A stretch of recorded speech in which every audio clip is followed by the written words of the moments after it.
പണ്ട് പാടവരമ്പത്തിലൂടെ ഒരു ഓലക്കുടയുമെടുത്ത് ചെറുഞാറു നടന്നൊരു കാല് തന്നു ഓടി നടന്നൊരു പെണ്ണെ.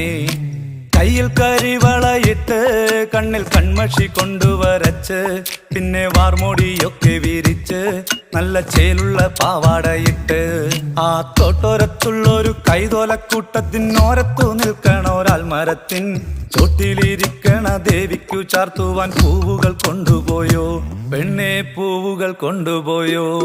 പണ്ട് പാടവരമ്പത്തിലൂടെ ഒരു ഓലക്കുടയുമെടുത്ത് ചെറുഞാറു നടന്നൊരു കാല് തന്നു ഓടി നടന്നൊരു പെണ്ണെ. കയ്യിൽ കരിവളയിട്ട് കണ്ണിൽ കൺമഷി കൊണ്ടുവരച്ച് പിന്നെ വാർമോടിയൊക്കെ വിരിച്ച് നല്ല ചേലുള്ള പാവാടയിട്ട്